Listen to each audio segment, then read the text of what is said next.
Okay, so welcome everybody. And tonight we are going to speak and talk and exercise about the conceptualization. Maybe you know already, yeah. But before I propose you the exercise I want to work on tonight, I suggest that we, let's say, discuss a bit about conceptualization. It could be, I think, a good idea to start from the difficulties you found so far in this kind of skill of thinking. So you did something already about conceptualization, or no? Nothing? Okay, so I propose, instead of speaking about difficulties, we try to understand something about the idea of concept or conceptualize. And since it's let's say an ordinary word we use usually, yeah, not just in a philosophical practice but in our daily life, let's start from here some ideas about conceptualize. What does conceptualize mean? What's the function? What's the idea? What's the main concept of conceptualization? Okay, nice. I see different hands up. Let's start from someone I don't know. Roseanne, you can start. Yeah. Yeah, conceptualization is the essence Mm-hmm. Yeah. in one word. I'm not sure if it can also be two words. Okay. Yeah. Nice. I think it is a good definition. But just for fun, could you say what is an essence? The most important message, the key message. Okay. The key message. So you're speaking about a text or aphorism, or it could be an image.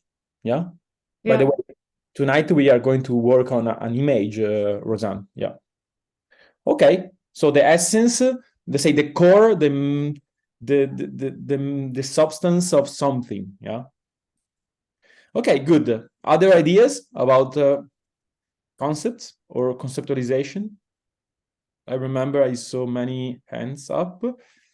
So yes, Ina. It can be a summary. A summary. Explain. Why do you think a summary can be a work of conceptualization? You read a text and then you make a summary of the text, and it can be one or two words, or let it be a sentence. But it's like the essence of the text you put in this sentence. Okay, interesting. I see a problem here, which is okay. Do you think it's possible to find different concepts in the same text or no? Of course. Okay, in that case, the summary is supposed to be to let's say contain all the concepts, or just one concept can be considered as a summary. Just one, I see now. It's a conclusion rather than the concept. The conclusion can be one. Okay, but I don't understand the answer to my question. So, do you think one concept is enough to create, let's say, a summary, or you need the more concept linked together? I think one concept is enough to create a summary. Okay, so each concept is a summary, yeah? That's what I thought. Okay, But now I have doubts. That's why I think it's interesting. But let's see if someone sees some problems here. Yeah, Yes. Anyone sees some problem in this interesting idea by Ina? Yes, safe. So I'm thinking that it's not like any concept, but the main concept of the text is the one that is the summary. Like, Okay, so not any concept, just the main one can the be a main one. summary. Yes. Okay, so basically you introduce the distinction between, let's say, primary concept and secondary concept, yeah?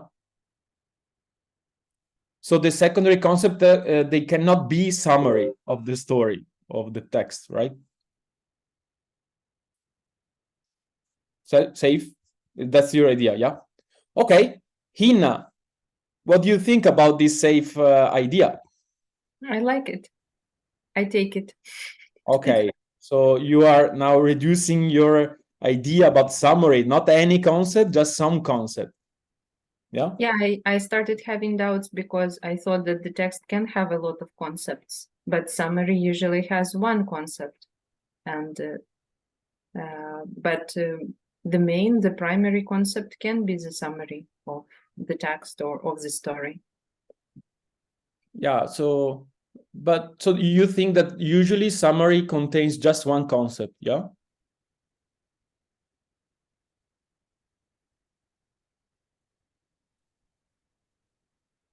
Well, from my experience, yeah, I would take one concept. If I ask my daughter, what is this book about? She says, it's about fire. Okay, but you see that in that case, in your example, Inna, Mhm. You are asking for, let's say, the topic of the book instead of the summary. You see the difference or no? Yes, and that's what I said that, well, this was her answer, and I said, but it's not the conclusion. Like, he brought the fire to people. What is it about? It's not about the fire. Okay, so you see that topic and summary are two different things. Are two different things, And yes. what do you need in order to have a summary instead of just a topic? What do you need more?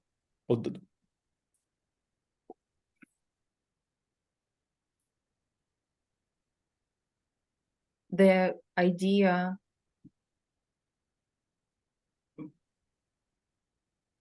Which idea? the author's idea. What did you say? The author idea, what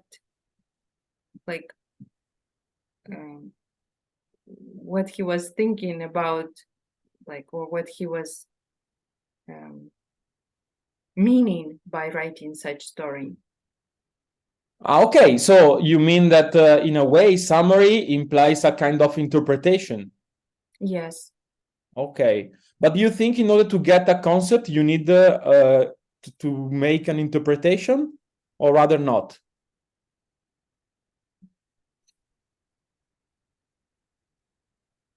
Well, as I am facing difficulties in general with conceptualizing, I try different ways, and I try interpretation as well. Okay, maybe that's why it's difficult for you to concept. Okay, who can tell the main difference between interpretation and conceptualization? Because I think here is a bit confused. It's not clear the difference, the distinction. Okay, pick one, Inna. Eunice, if I'm saying right. Eunice, yes. Yes, I think interpretation is more broadly, and conceptualization is specific because you are looking for an essence, or the main essence, or Okay, so the interpretation is more general. Yes. And the concept is more specific, yeah. Yes, yes. Okay, let's see are the other difference if you thought something else. No, I mean maybe that's your idea. I think it's fine, Eunice. Let's see yes. if other people have other difference they found. So Eunice, you can. Okay, I see just Roseanne now. So Roseanne and then Boris. Okay, Roseanne. Conceptualization is shorter. Okay.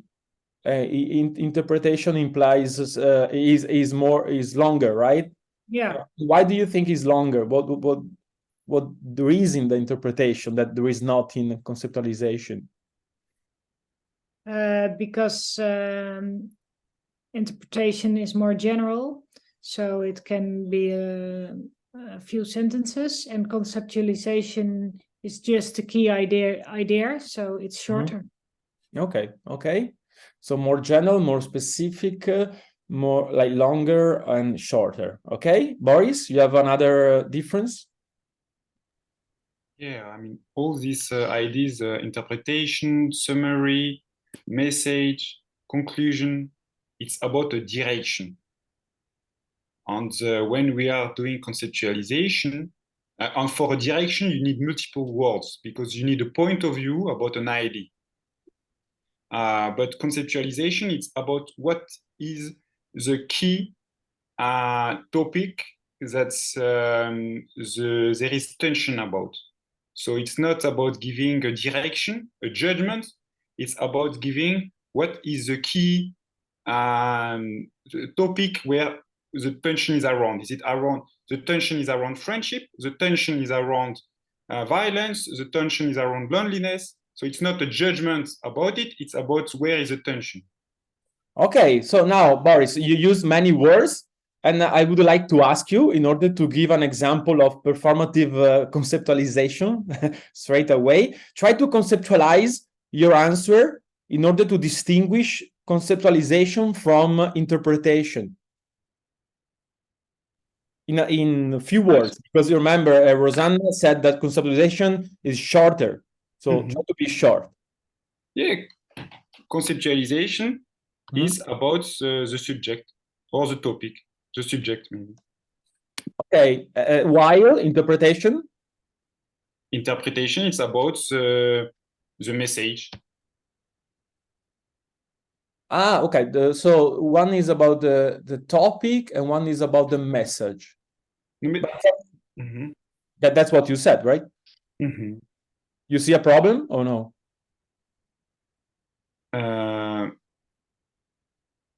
In this distinction? Yes, that the topic can be the message. Yeah, exactly. It's possible, right? Yes, so yes. There is no difference, yeah? So,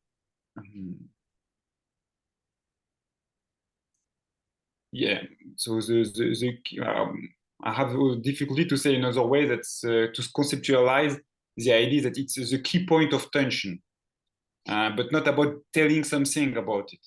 But while interpretation is not about the key points of tension.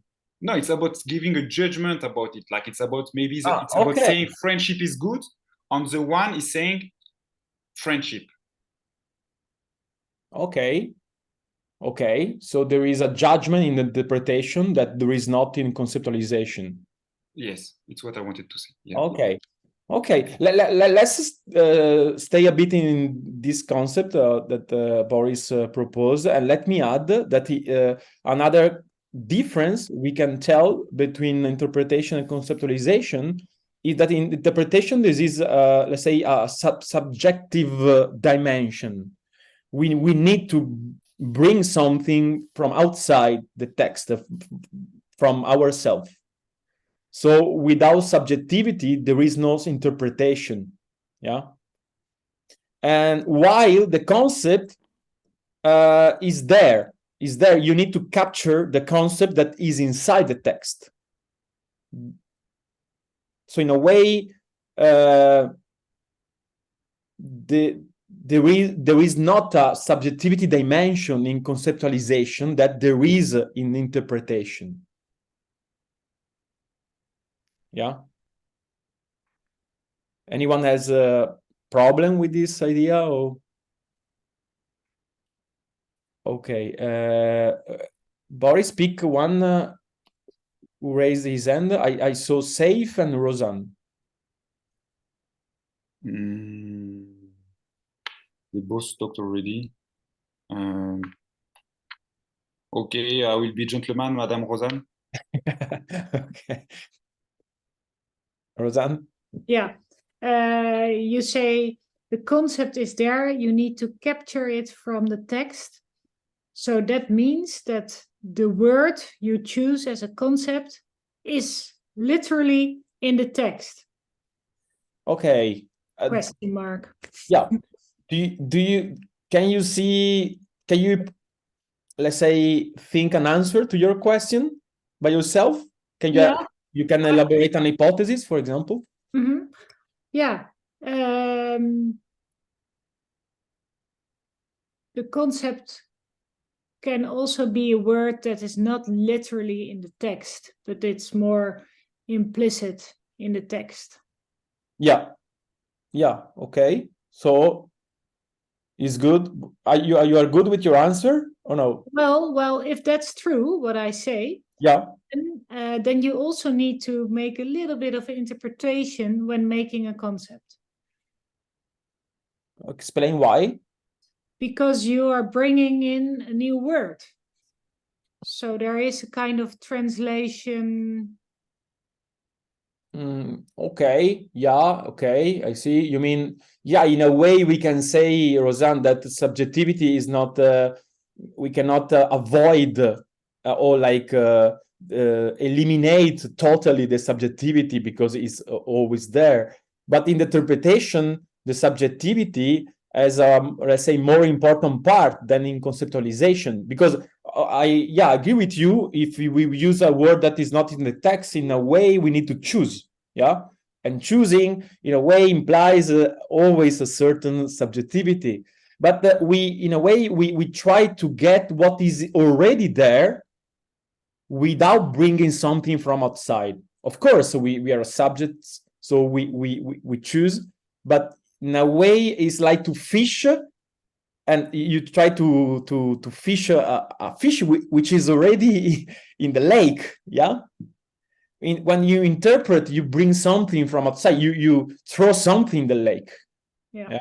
I don't know, maybe if this example can clarify a bit. I agree, like in theory there is like something of subjectivity there, but it's not so important, so central like in the interpretation. Are you good with that?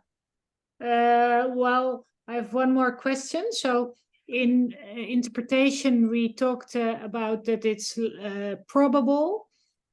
And this conceptualization, is it then like, where is that in the scale of possible, probable, necessary? Okay, so yeah, I think it's an interesting question. Anyone has a clue to answer to this question?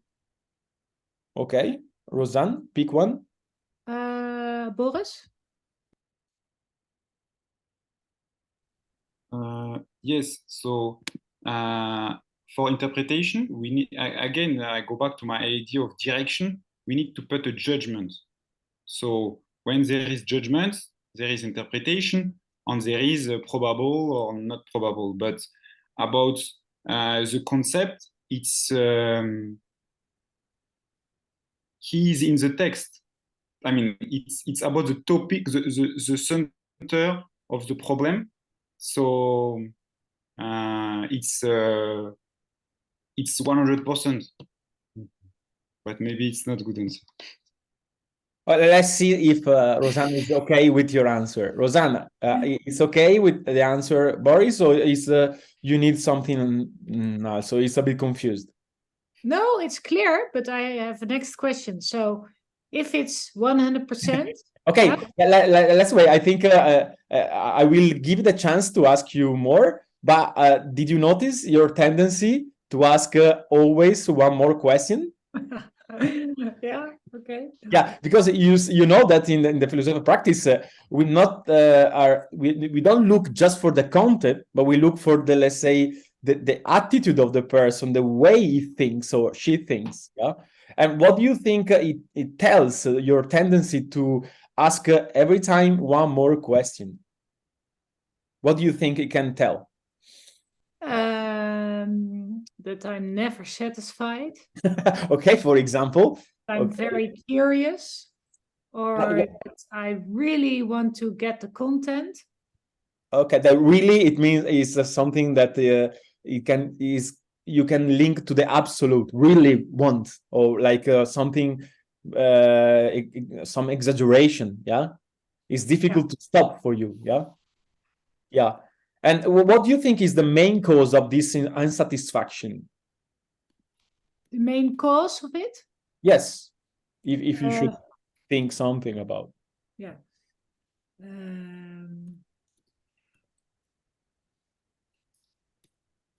So the main cause that you are dissatisfied, that you always want more, that you can't see what you already have. Conceive what No, sorry, that you don't see what you already have. Okay, so you're always looking for something you don't have, right? Well, I don't do that, I think, but but I'm just answering the question. So what could it be, or are you asking me personally? Yeah, I'm asking if you can think a cause that can explain your way to Okay, ask my way. questions. Yeah. Yeah. I okay. That I really want to understand it 100%. Okay, I give you another hypothesis that you fear mistakes so much that you want to be sure 100% that you understood correctly the task and the idea, the definition, because you're so afraid to make mistakes that you're trying to prevent mistakes in every way you can. Make sense? Yes. Okay, so I suggest you that in a way you enjoy the idea to make mistakes, because by making mistakes, by the way, you have the more chance to understand better the idea. In a way, the mistakes are not, you cannot avoid them making mistakes when you are in a learning process. But if you are, let's say, obsessed by avoiding making mistakes, you never start. You keep asking, and you never jump in the water. You never enjoy the process. Yeah.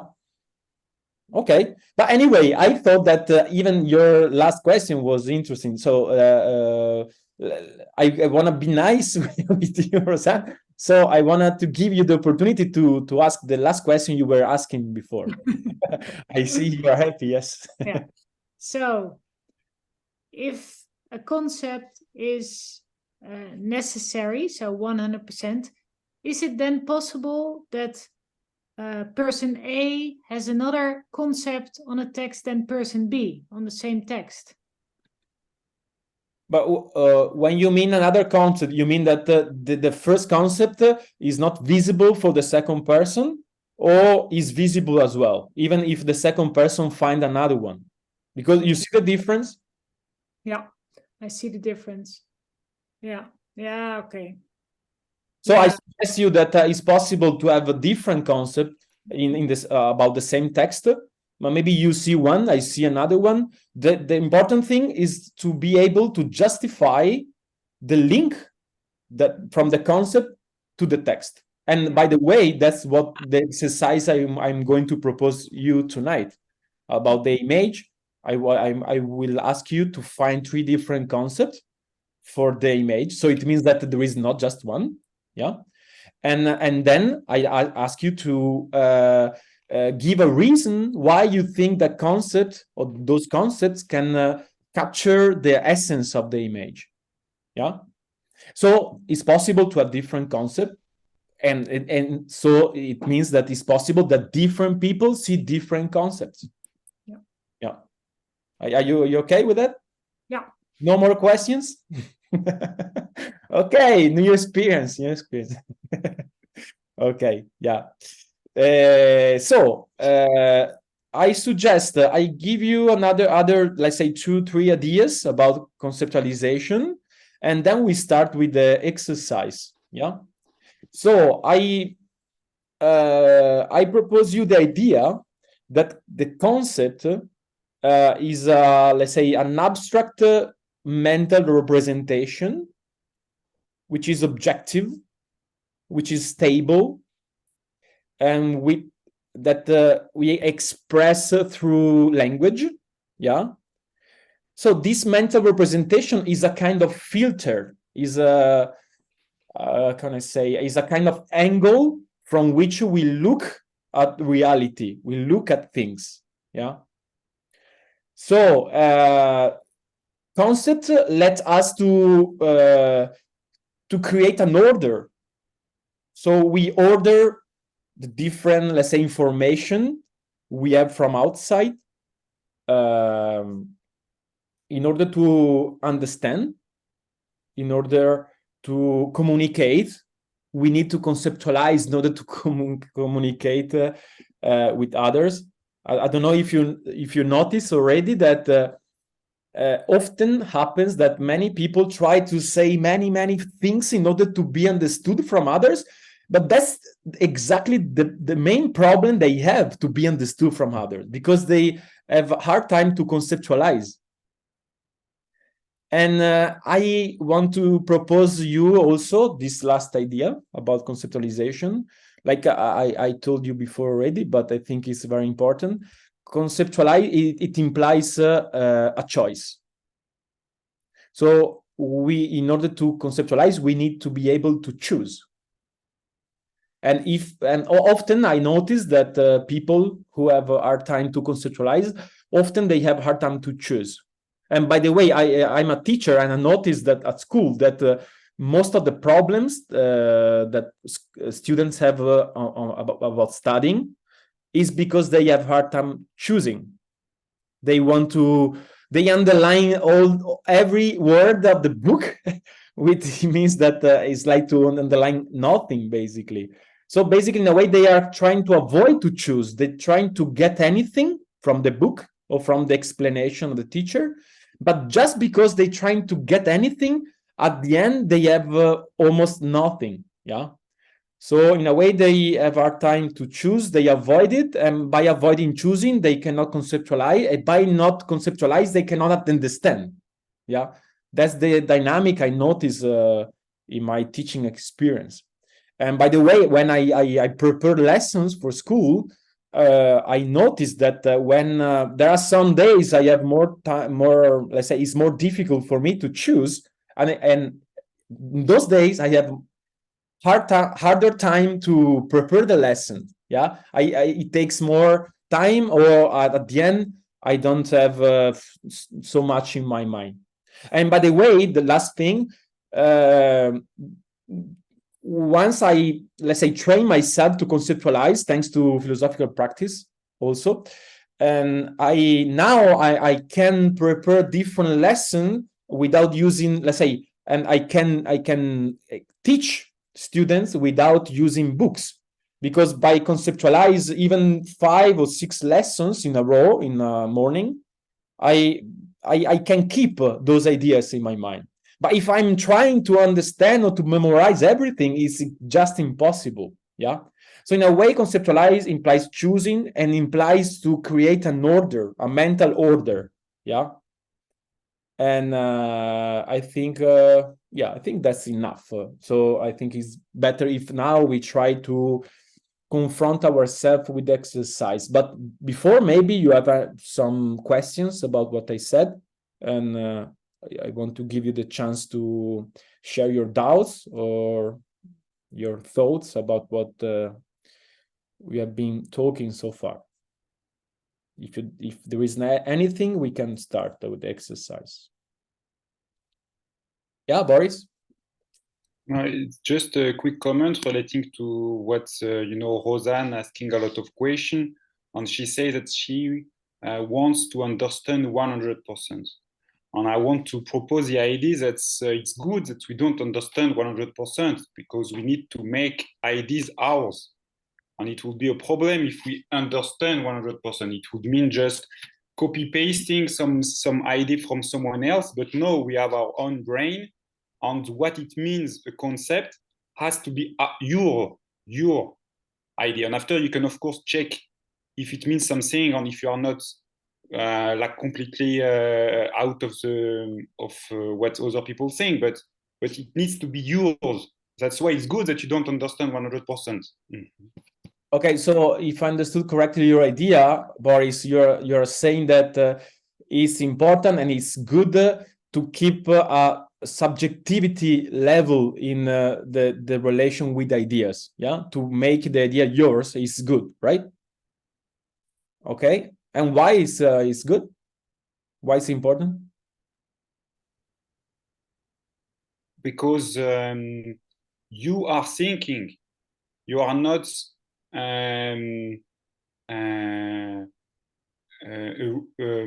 checking rules. You know, you are.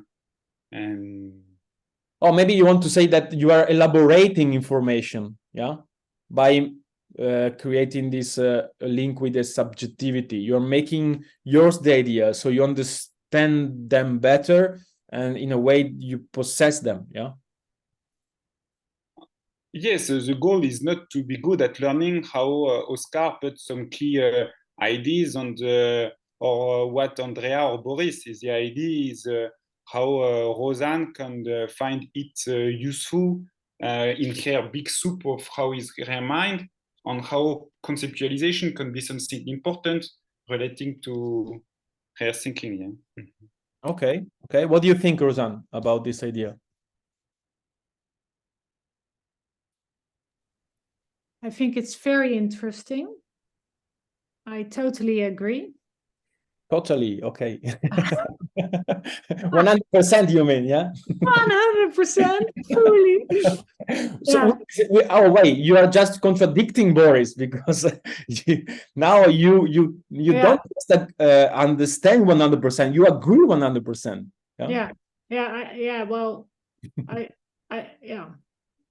I understand. I think it's very interesting, but I always do the other thing. I always try to, copy paste, and then after a while make it my own, and not so much during the process. But I think if you can make it your own, you possess it much better, and you internalize it. So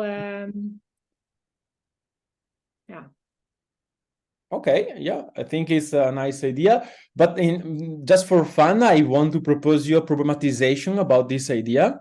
You know, Rosanne, we can problematize any ideas, and I think this nice idea by Boris can be problematized as well.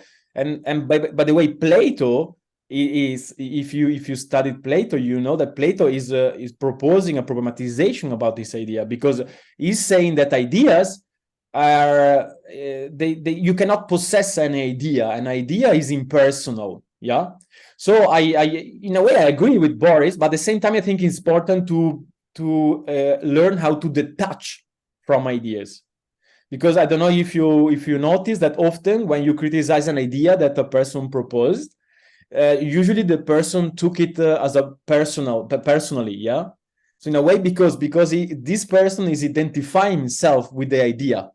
So if you are not able to detach from the idea, in a way, that's a limit for the thinking process. So in a way, yes, when you internalize the idea, you are making that yours, which is good. But in another moment, I think it's important to be able to do the opposite. Yeah. You make sense or no? Yeah. And let's go back. Boris, do you think it makes sense also to be able to do the opposite sometimes? To detach from the ideas? Yes, definitely. Yeah. We need to be completely okay to change and doubt constantly about our ideas. Of course, this is. Okay. One last comment about the 100%. I think it's a nice topic. Usually, Rosanne, 100% is a synonym of to be sure. Yeah. So in a way, we invite from this philosophical practice point of view, not to will to be sure. Yeah. If you want to be sure, in a way, you are in the wrong place here. We play with the probabilities, we play with hypotheses. Yeah, we try to think in different ways. But it's not about to be sure. Yeah, that's more a religious scheme than a philosophical scheme. Yeah, so forget about 100%, totally, absolutely. Here is probably, if you, it's more than possible, because possible means that is not so relevant. Yeah, but it's not the 100%. It's like the exercise about the presupposition you have been doing, I guess, last week or a few times ago. Yeah, in a way, the presupposition it doesn't need to be 100% sure, but at the same time, it needs to be something more than possible in order to be acceptable. So in a way, we work on in a probable level. Yeah. Yeah. Okay, good. So I suggest we start, and I don't know if you are already in the doc. No, okay. I send you the link of the Google Doc in the chat, and you should be able to edit the doc. Let me know if you have any problems to do it. Let's see if you're there. Okay, I see many people inside.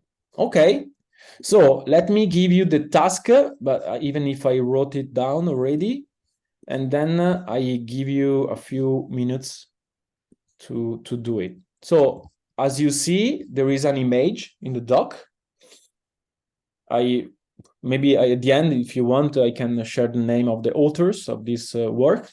Anyway, you are supposed to look at the picture to find three main concepts you think can represent the essence of the image, and write in a short sentence why do you think this concept grasps the essence of the image.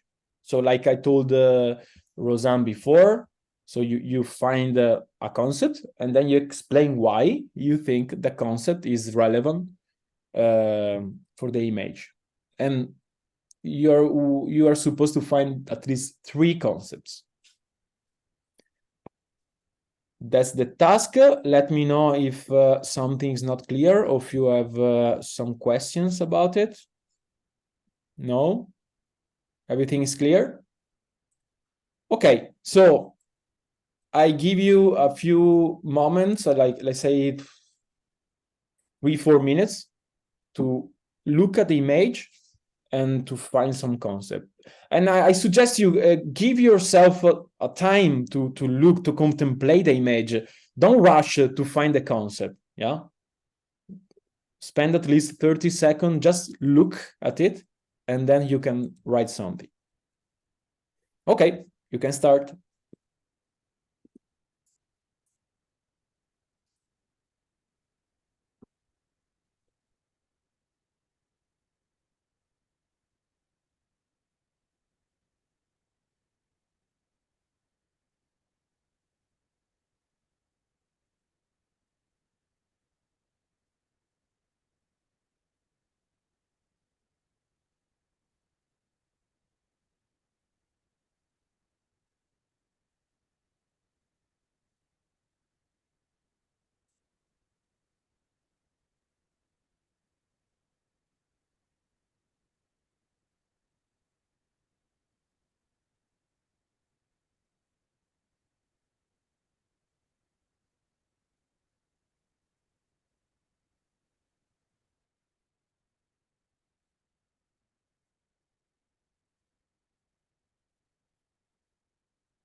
Okay, so who hasn't finished yet? Raise his hand. Okay, Ina, how much time do you need more? 1 minute. Okay, good. 1 minute.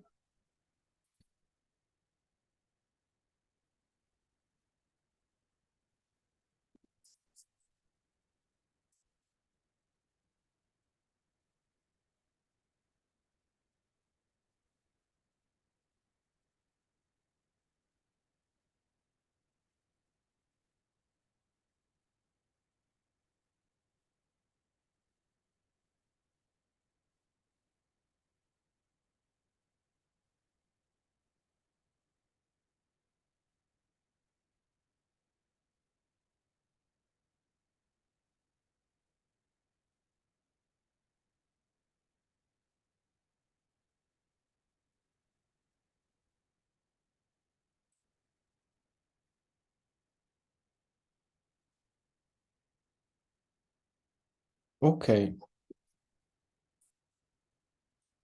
Okay, I propose we start. If you found at least 2 concepts, I think it's good. So don't worry about the third one. And okay, I propose we start. Who want to propose one concept? Now, the idea of our exercise is to check if the concept and the explanation can fit the image. Okay, so in a way, we need to make sure it's not the good expression, Roseanne, but to verify, yeah, if the concept, yeah, is in the image somehow, yeah. Okay, we want to start. I see Gianluca, so yeah, Gianluca, go on. My first concept is vision, and the explanation is the eyes stick out of the picture and you can see what they are seeing. Okay, so let me wait, problem. Vision or something. Okay. Okay, it's this one, right? Yeah. Yes. Okay, vision. The eyes stick out of the picture and you can see what they're seeing.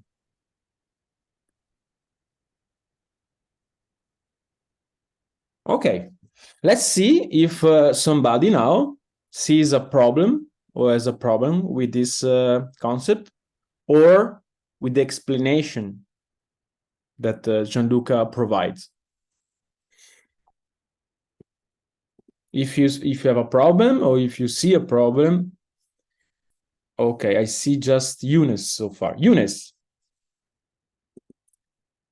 which problem do you have? I think it's undifferentiated. Oh, you mean the explanation then? Yes. Is indifferentiated. Why it is indifferentiated? Oh, sorry, not the explanation, the concept itself.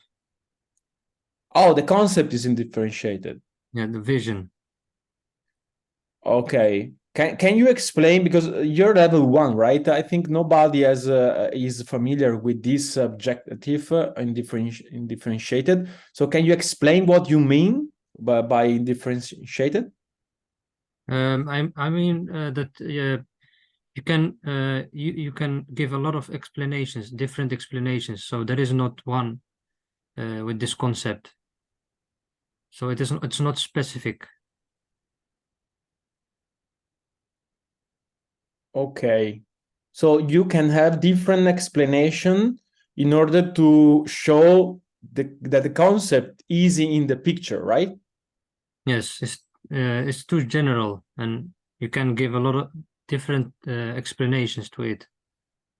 Okay, but do you think that the explanation that Gianluca provide it makes sense, is acceptable, or is one of the explanation that no, is not probable, is just possible, and is not valid, let's say? The explanation is valid. Okay. probable. Yeah. So, okay, I want to follow you. So can you, since you're saying that you differentiated the concept, can you provide at least other two argumentation to show us that the concept can be sustained from different argumentation? For example, eyes that are looking, because we use eyes to what do you say, to see things.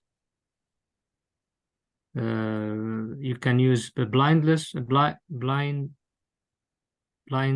I don't know how to say that, but Okay, wait, one per time.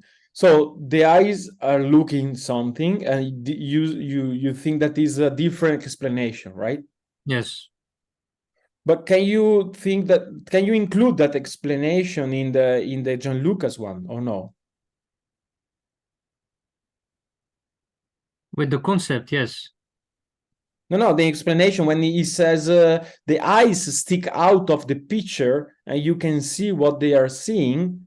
There is the idea that he's looking something inside this explanation. Oh no, it's a different one, totally different. It's not totally different. I don't use the reflection because he gives this reflection. Okay, there is something more in the John Lucas explanation. Yeah. Yes. But the fact that there is something more doesn't, let's say, it doesn't necessarily imply that your idea is not contained in that explanation. Do you think it's contained or not contained? Yes, it's also in it. Yes.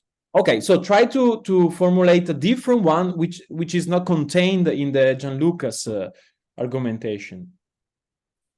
For example, blindness. If somebody, you have some people that their pupils are like they reflect, but because they are blind, not all people Okay, get. but now you are proposing an opposite concept, yeah, not a different explanation. But I can use it for the vision. I can say vision. I can still use the concept of vision. Oh, okay. Explain how you can use the vision if the guy here is blind. Because it has to do with vision. Yeah, If do you agree look that at to be blind is the lack of vision? yes, Okay, so it's just the opposite. it's the opposite. Yeah. Okay. So yeah, but I don't see the problem that you could claim that this image is about a blind person, which is another possible concept, let's say. But what's wrong with the concept or with the argumentation that Gianluca provided? I don't have a problem with the argumentation, more with the concept that yeah, but you see what you're doing now, Eunice, or no? No. Okay. Who noticed what he's trying to do, Eunice, here with his let's say criticism? Nobody? Isabella? What I noticed is that he accepts the explanation, but Yeah. he still wants to fight the concept itself. Yeah, by providing different concept. By providing a different concept, yes. But if Okay. I kind of follow the argumentation and understand the explanation, then it would be more logical to accept the concept.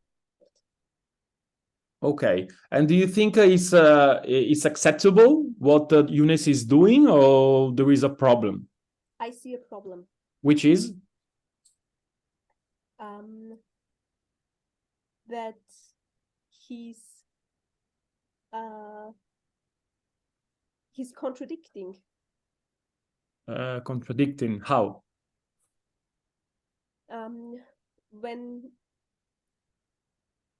When he says he understands the explanation for the concept, and the explanation is the reason why this concept is suitable for this image, but still wants to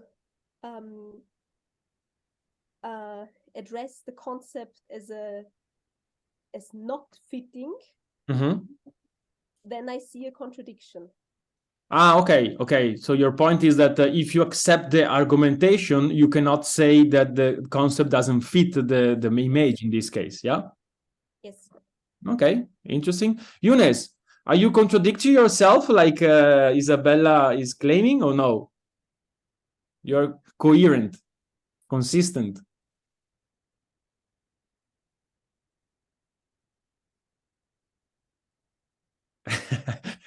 You're fighting internally now.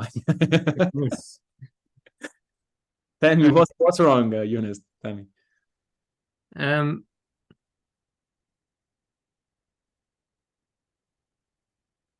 I think I understand what I did. Okay, explain. I was focusing on the concept, but I couldn't give also the examples, and the examples that I gave are different concepts. So the problem that I saw, I don't think there is a problem. I had it in my I thought it was a problem, Yeah. but I don't think there is a problem. So Isabella is right that by accepting the argumentation, you should accept the concept. Yeah. Yes. Okay, but I think it's interesting what is happening in your mind right now. Why do you think, even if you accepted and you said it before the argumentation, you had a problem with the concept? Because I saw it as a general thing. So and that's why I said undifferentiate, because you can give a lot of explanations to it. Yeah, but what's the problem in having a general concept? Yes. Why is a problem to have a general concept? Yes, I see what yes. So you start from the presupposition that to have a general concept is a problem in itself. Yes, but yes, no, but it's I think it stands. Okay, so you change your mind, yeah. Yes. Okay, and by the way, so I don't know if it's your case. Then say if I give you the chance to speak, but I don't know if it's your case now, Younes. But sometimes we confuse let's say we don't accept something not because there is a problem with that, but because we prefer other concept. For example, I don't know if it's your case now, but I noticed that is the case for many people. I said, no, that is not wrong. It's not right. And then they propose a different one because they thought did a different one. They preferred the different one. But in this case, maybe is that you had this strange presupposition that a concept cannot be general. Yes, I think with this specific concept, but Okay. I understand now. Okay. So concepts can be general also. Yeah. Okay. Good. And Safe, you raised your hand. I'm going to raise the same issue maybe as Younes. I'm like just to add on top of it that I think it's also undifferentiated in a sense because vision can be like vision, you can see something like I'm seeing you on my laptop, or it is like some sort of metaphorical vision, like something like that. So I think vision is like what does it describe exactly? Does it describe the physical vision, or does it describe sort of a mental vision, something like that? Okay, but you think that by reading the explanation that Gianluca provided, you can answer your question, or no? No, I don't think so. Okay, who thinks that it's possible to answer the question by taking the argumentation, the Gianluca's argumentation? Okay, Safe, ask someone. And by the way, I see Juan Carlos. Hello, Juan. Yeah, I'm here. I just can't use my camera now. Sorry. Okay. I give you we are working on a Google Doc. We are working about conceptualization. So let me share the doc with you. Otherwise, you cannot follow. I think it was Pinkbox who just joined.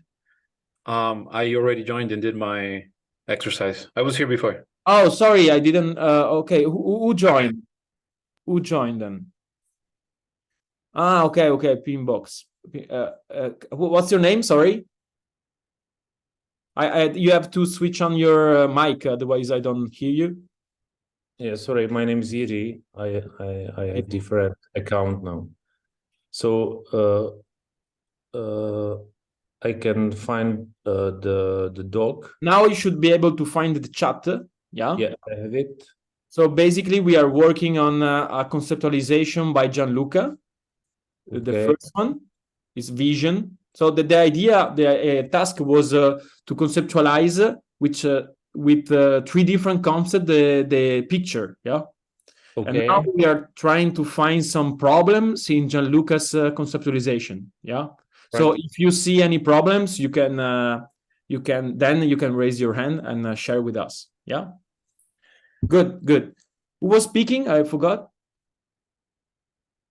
I was choosing someone, so. Oh yes, you were I'm right. not sure who were raising their hands. I think Rosanne and Isabella. Okay, I'm gonna go for And Yvonne. Yeah, Yvonne.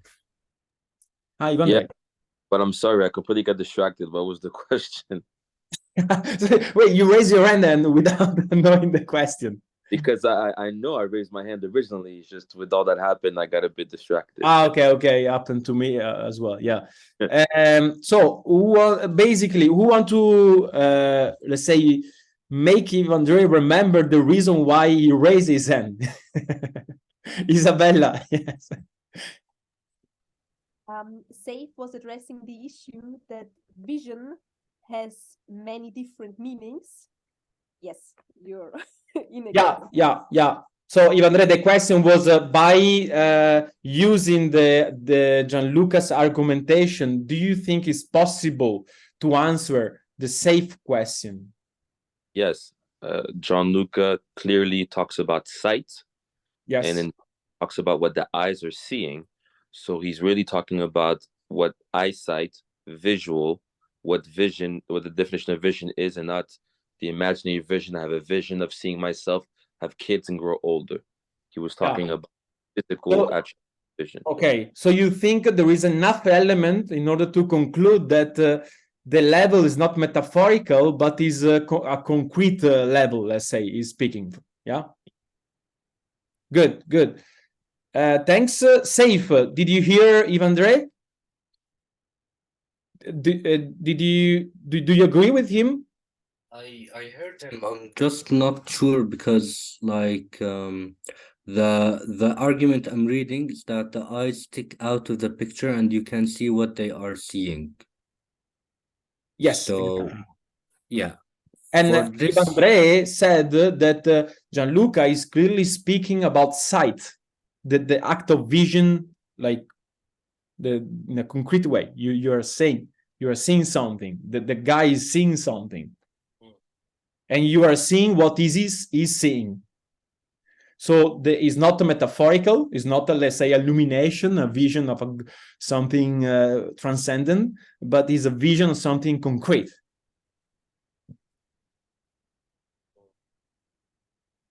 Do you see now? Or you're having a vision? I can't make up my mind, to be honest, on this. So you disagree?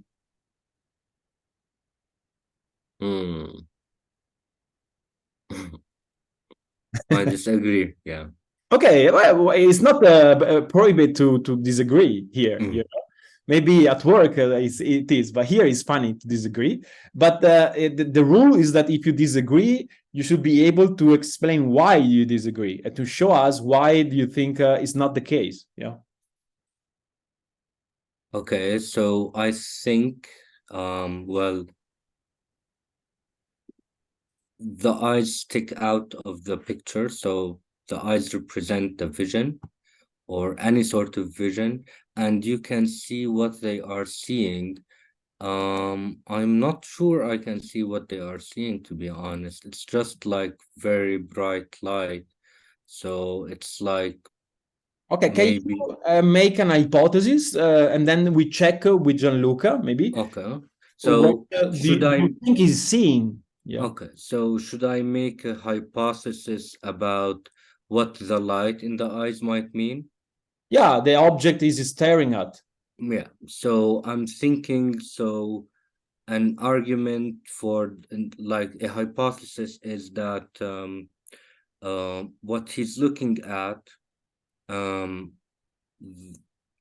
there is light in his eyes, so something new is happening in his head, like um Oh, wait, a wait, new wait. The light that you're seeing is coming from inside, you think, or from outside?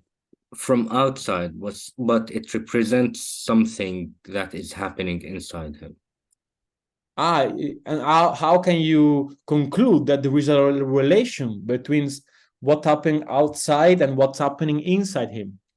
Maybe it's like it's a weak argument, to be honest, the one that I said. No, but I think it's interesting. But can you let's say show us why do you think that there is this relation? Because I don't see it now, but maybe it is there. So help me to see it.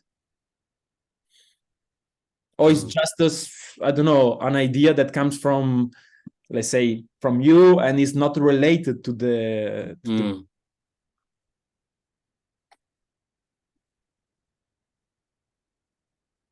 It might, to be honest, be coming from me. Okay, do you know how it's called when you project something to an object? This is coming from you and is not about the object itself. I have like a concept. Okay. I'm bullshitting. But, okay, you're harsh with yourself. Are you bullshitting? Yeah. And why? So. Why are you bullshitting?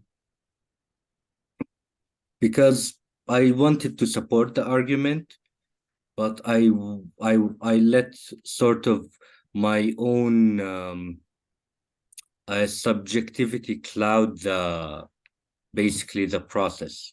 I didn't understand. Can you repeat it? Okay, so basically, I let myself get into the way of trying to understand the picture. So I was adding something that is not there in the picture. Okay. So that's why I'm saying that I'm bullshitting.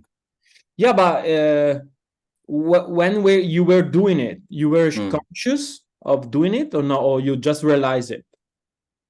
It was like on the periphery, like. Oh, okay. So you knew a bit. A bit, yes. Oh, okay. Anyway, we call it overinterpretation. When the subjectivity is taking over, you're more out than. You prefer overinterpretation or you prefer bullshitting? No, overinterpretation is more like suitable. Okay. Now you make me think an idea that I never thought before, that maybe overinterpretation implies bullshitting.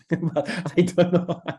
By the way, Matthias just sent me a few days ago a text he wrote with Sarah about bullshitting. So yeah, if you're interested, I can share it with you. Yeah, or maybe I can.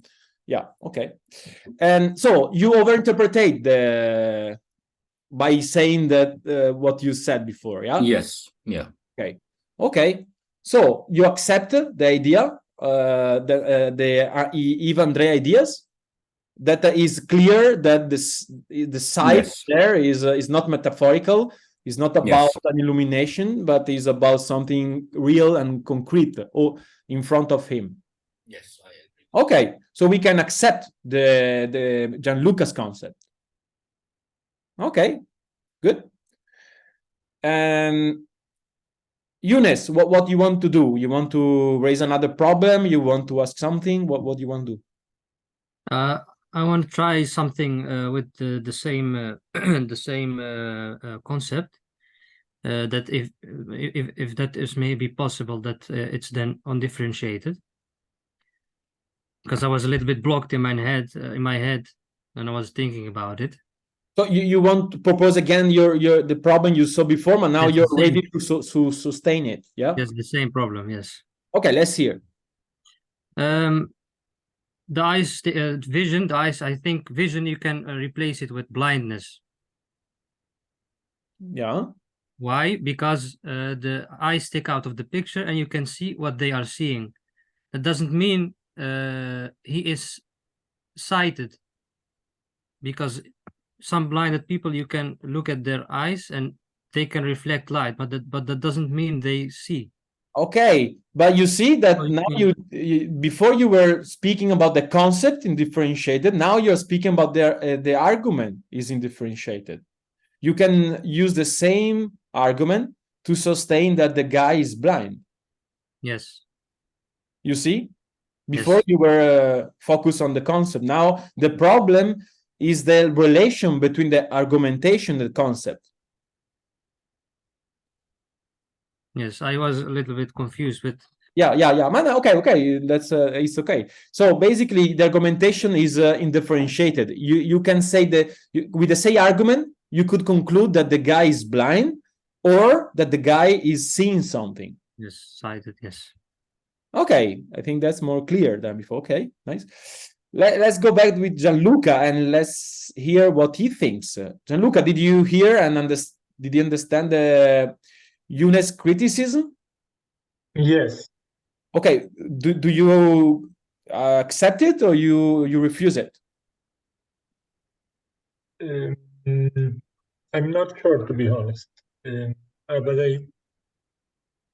I mean, I think it makes sense to say that a concept could be blindness, but if we accept what I wrote, that is that you can see what the eyes are seeing, this is the opposite of not seeing, and so it would still be a kind of vision. Okay, you are saying that the argumentation is visible that you are referring to the action of seeing something. So in Yes. that case, you exclude the idea of blindness. Yes. Okay, but do you think it's possible by modify that part of the argumentation to use it to sustain the opposite, that the guy is blind? Yes, I think Younes' idea makes sense. You can see what they are reflecting, and then it works. Okay, so I think it's interesting here because we can propose, let's say, two different concepts, two opposite concepts by the different interpretation we use. Yeah. Right.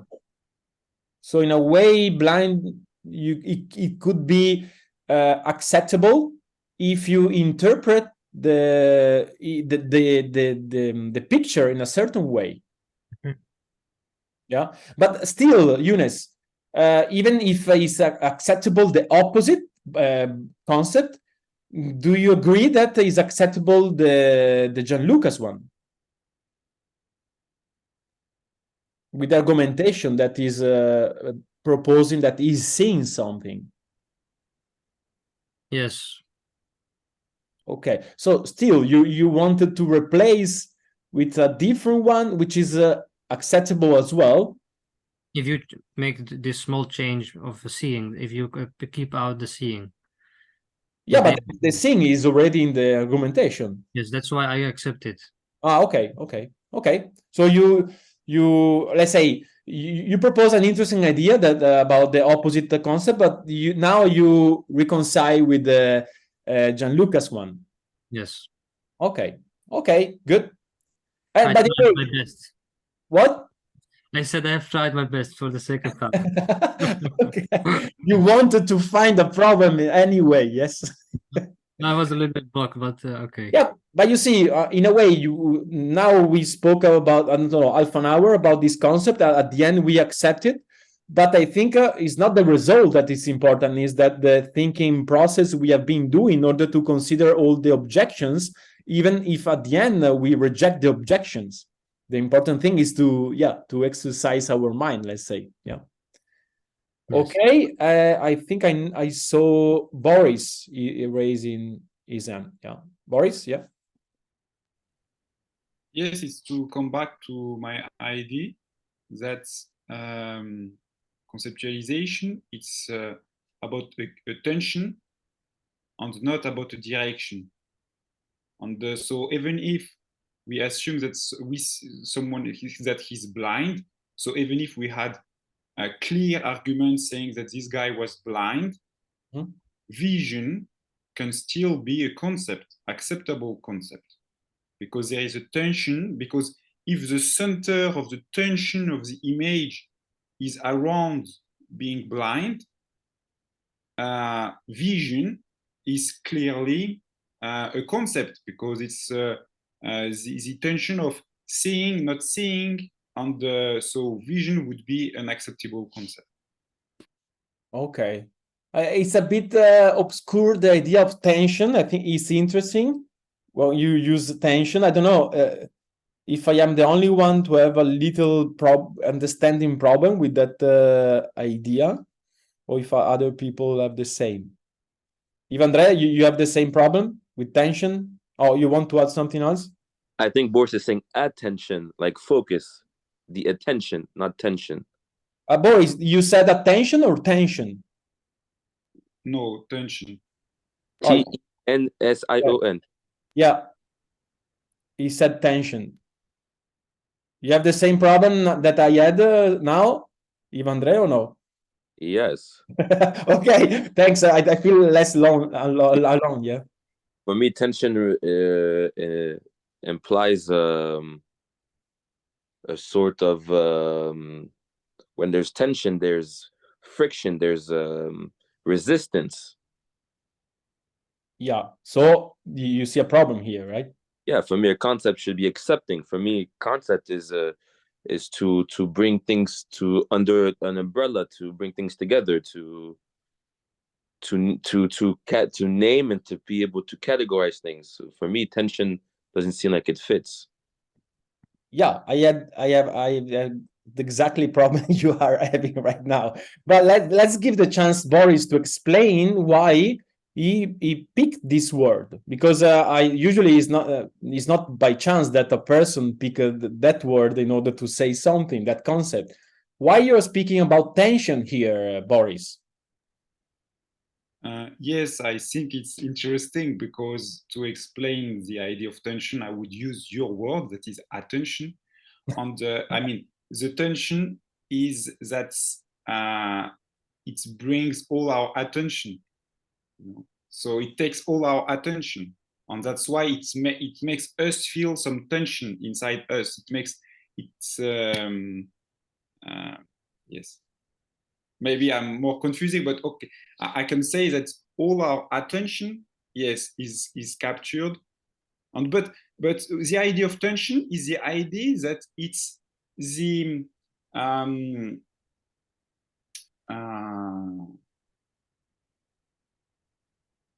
it's the point of discussion. And but okay, I had a lot of concepts. So Boris, let me. Can I ask you a terrible question? Are you ready? Ask me. Okay. It happened often that when you propose idea, that people around you have hard time to understand you, or is just now? Definitely, yeah. Okay, I think so. It's interesting. In a way, it could be interpreted as a, let's say, a difficulty to conceptualize.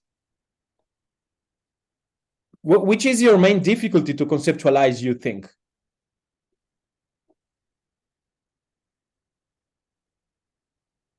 So what is my main difficulty when I try to conceptualize? Exactly, yeah.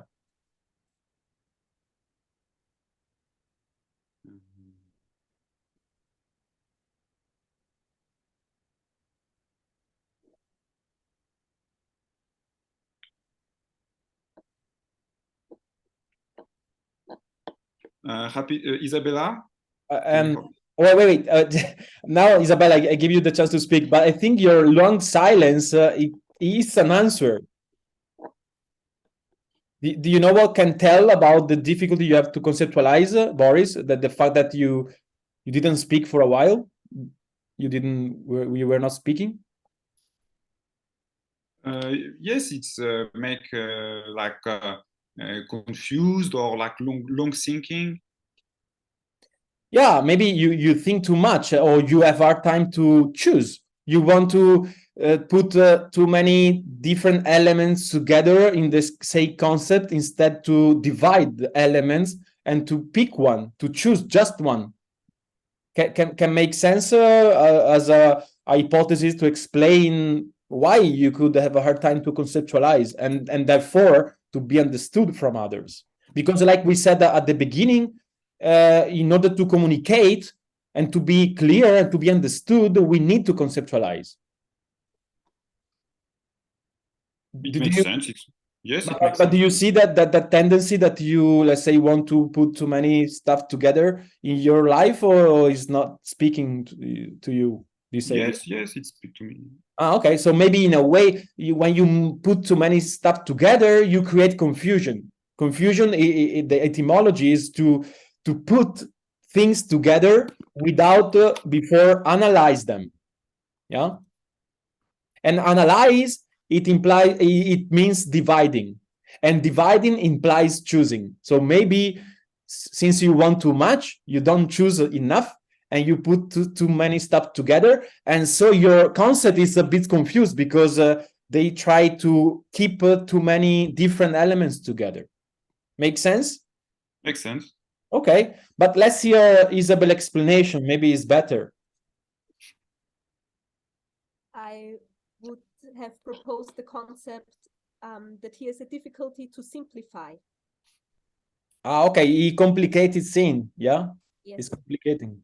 It's true, Boris, do you tend to complicate? If Isabella said. Okay, your answer, I think, is a good performative complication answer. Yeah, you could answer yes or no if you are easy, or if you like to simplify, but you prefer to put condition, if, and the condition is a way to make complicated things, yeah? Okay, I think it's so, in a way, he answered that by saying that you said something that makes sense, Isabel. Okay, so and just for fun, can we unify? Can we try to think a link between the two explanation me and Isabel provided? The idea of making too many things together, and the idea of complication, to complicate things. Can we see a link? It's complicated to put everything together.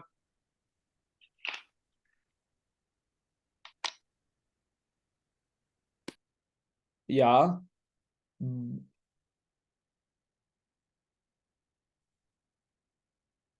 I will say, Boris, that is complicated when you don't give yourself the time to analyze the elements before you want to put together.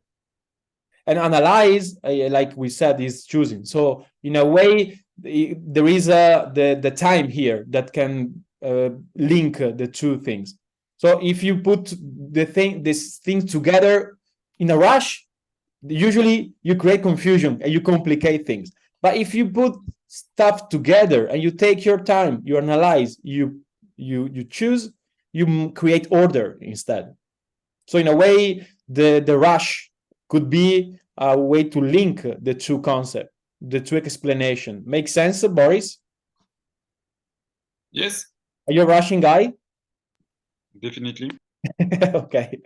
Okay, good. Okay, so I think now we are, everyone is good with Gianluca's concept. Okay, someone want to propose, let's say, an idea about the process we have been doing just for this concept. Maybe someone of you noticed something interesting about the way, yeah, we dealt with the problem that some people raised, or any comments, any feedback about the process so far? Ina? I noticed that most of the participants said, to be honest, and I'm not sure. So they want to be Okay. sure.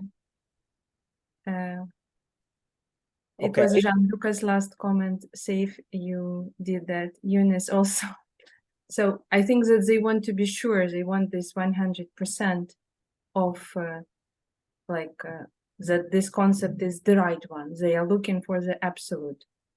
It's just a Yeah. comment, and I'm not sure. Yeah, in a way, yes, I agree with you. In a way, that's the tendency of human beings to be sure, and that's the tendency because we are not sure. That's why we want to be. It's the idea of in Plato, in the Symposium, that when we love, we desire, and when we desire something, it means that we don't have it, because if you have it, you don't desire what you have. Yeah. Yes. So I remember you wrote in my feedback about that. oh yeah, okay, I forgot. Yes. And in a way, even when a rich person is desiring money, it means that he's desiring money for the future because he's afraid to lose the money. So in a way, again, even in that case, he's desiring something he's not sure about. Yeah, it doesn't have the let's say the certainty to have the money in the future. So that's why even a rich person desire money.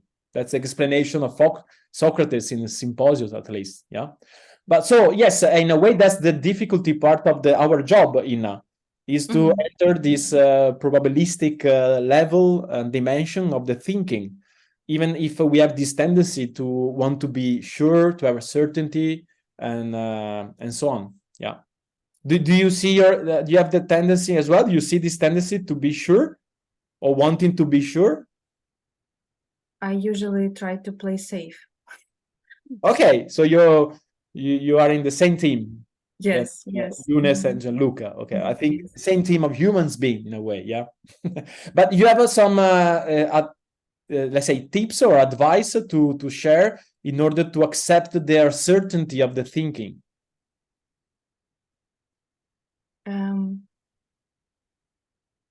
Well, my strategy, unfortunately, is not working. I usually let it be. Okay, let it go, let it be like that. But I actually ignore it. I see that okay, let it be like that. I accept your idea, but as I'm not sure, I ignore it, and I hold mine. Or basically, you are tricking yourself. Instead of accepting, you are escaping. Yes, exactly. I'm escaping. Okay. I don't know if it's a good tips, but maybe sometimes it can work escaping. But let's hear if other people have a different advice in order to accept a certainty dimension of thinking. Isabella. See it as a game. Play with it. So of course there are rules, but you can create your own strategy, you can try something and see what happens and just be light about it. Okay, so you're accusing implicitly that Ina is not playful enough. Yes. Too serious. Okay, Ina, is true? Oh, of course it's true. We spoke about it. Yes. Yes, Now I remember. Yeah. yes. I am a serious girl, right? Okay. I Okay. have one more, as I have my voice now. I have one more idea about this tension and concepts. To be honest, I had at the beginning the problem because for me tension is a feeling and concept is the reason. And Yeah, but let me ask you, can the name of a feeling to be a concept? Yes, it can be. Okay, so in that case, it's no problem with the idea by Boris. Tension is a concept. Okay. You seem puzzled a bit. Yes, I am puzzled. Yes. Why?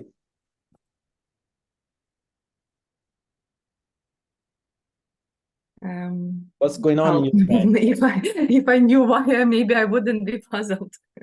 Oh, you don't know why you are puzzled. Somehow I got it. I have presupposition that reason is opposite to emotions. Yeah, and I think it's acceptable, your presupposition, but I don't see the problem to accept the idea of tension as a concept from these oppositions. Because concept is an emotion, and so it. Wait, are you confusing the emotion itself from the idea of emotion? No, I'm not. Yeah, Okay, so what? Well, I don't see the problem. Okay. Yes. Did you understand why you were puzzled then, or no? Yes, because I was confusing the idea and the emotion itself. Ah, okay. So that was the problem. Ah, okay. Yes.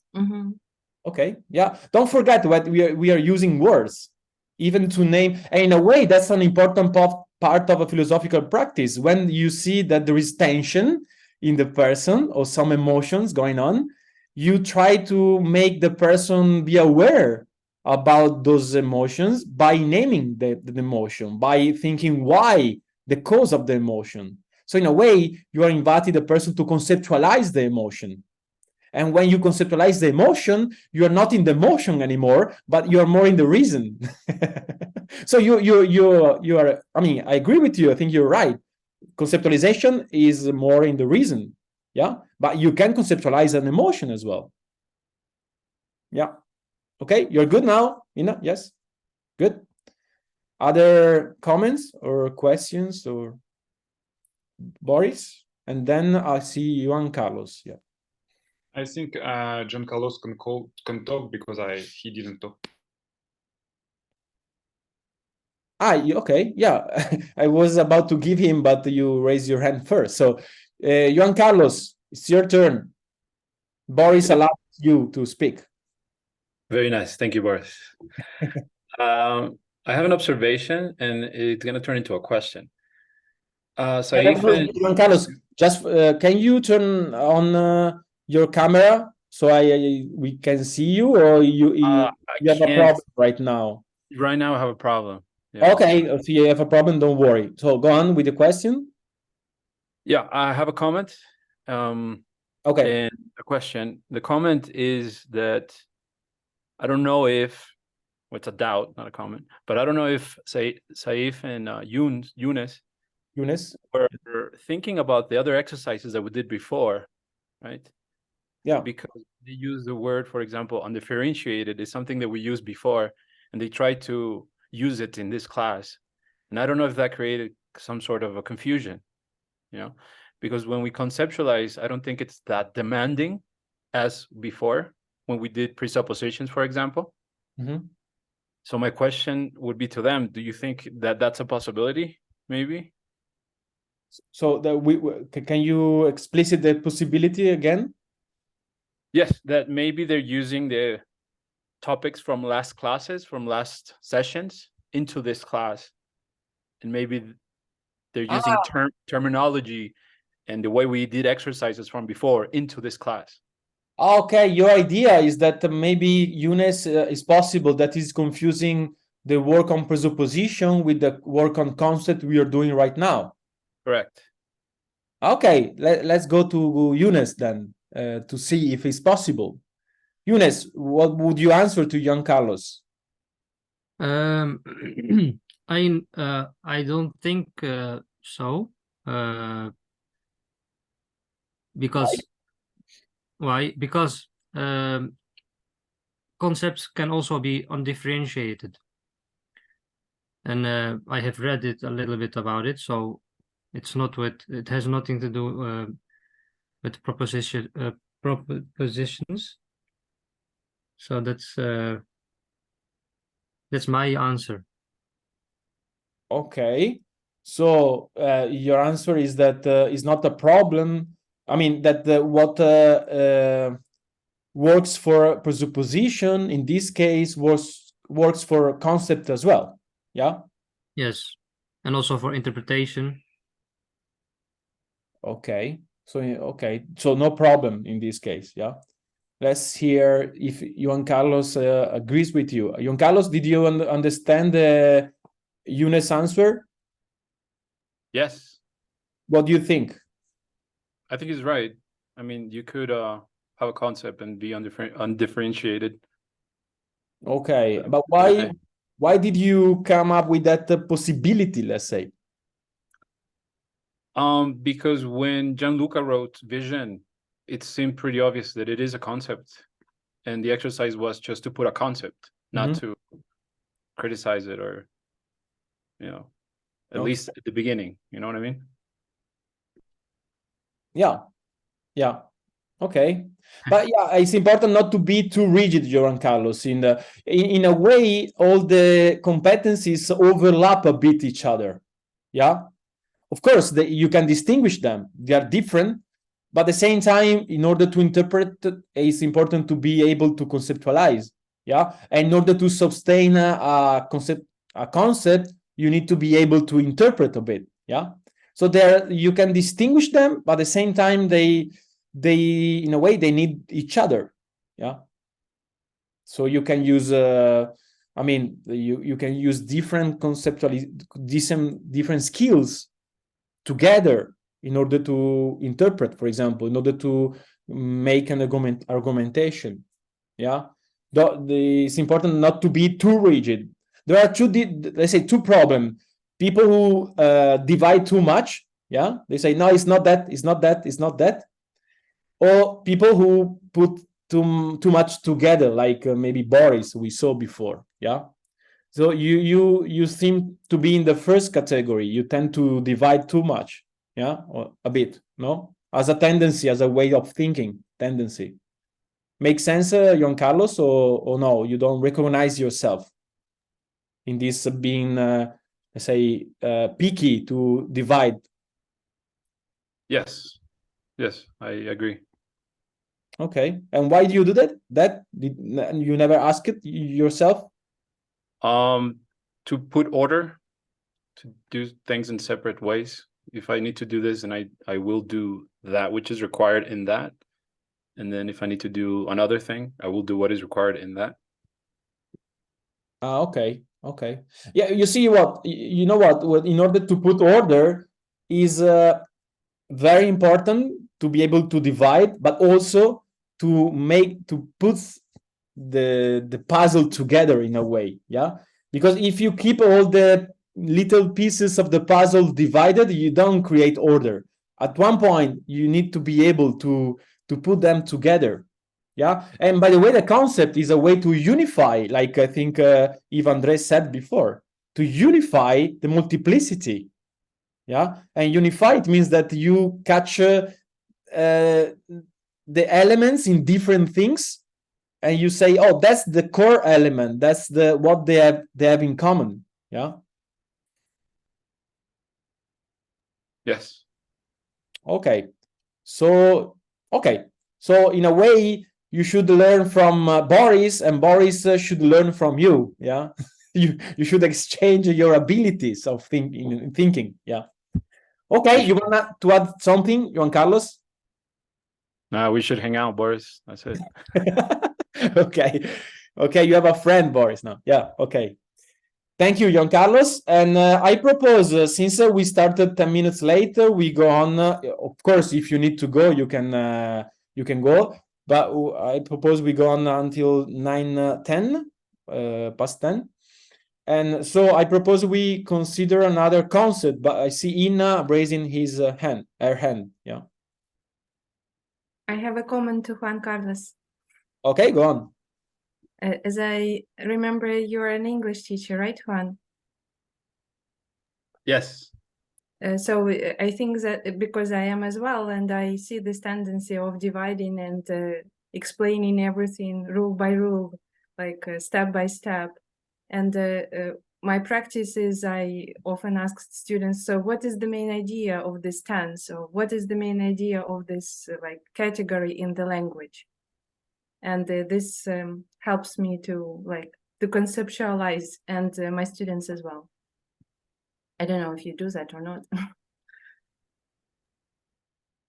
I don't, not that much, no, but thank you. I think that's going to be helpful.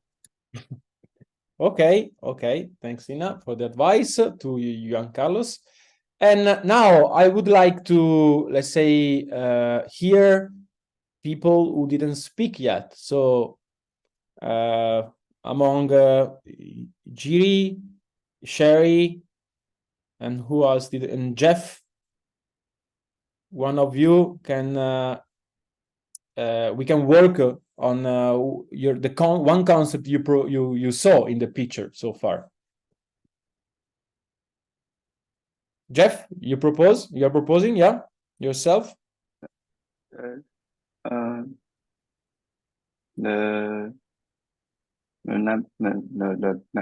number two, the second one, fear. The concept is fear.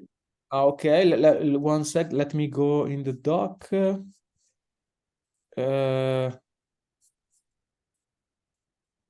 Oh yeah, I see now. Let me.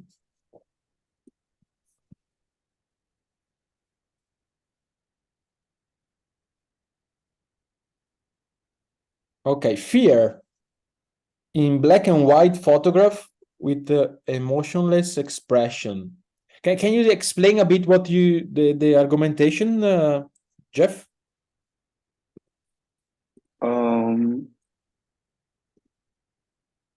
Look at this picture, I think, because it's black and white, and his eyes make me feel scared.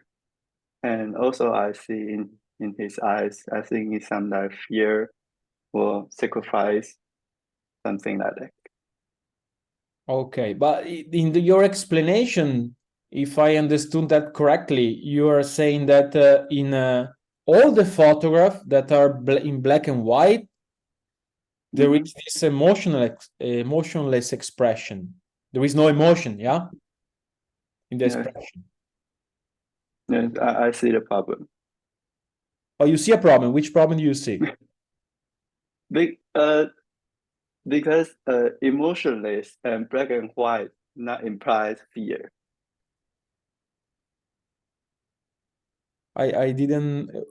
Can you repeat what you said? I write black and white and Yes. emotionless, and it doesn't imply fears. Which is an emotion.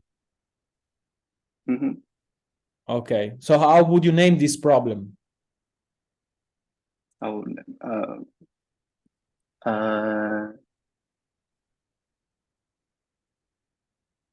I don't know. Okay. I don't know how to let's ask the group, Jeff, or maybe they can help us. Yeah. So, who understood the problem Jeff is seeing in the answer? Pick one, Jeff. Gianluca. The problem is that if the photograph is emotionless, it cannot be expressing fear because fear is an emotion, and it's the contradiction. Okay, so you're proposing the name of the problem as well, which is contradiction. Yeah, right. Yes. Okay, Jeff, was that it? Was the problem? Yes. Okay, so in a way you are saying that the image there is no emotion, but the concept is an emotion. Yes. It's my. Okay, so how come you didn't notice that before?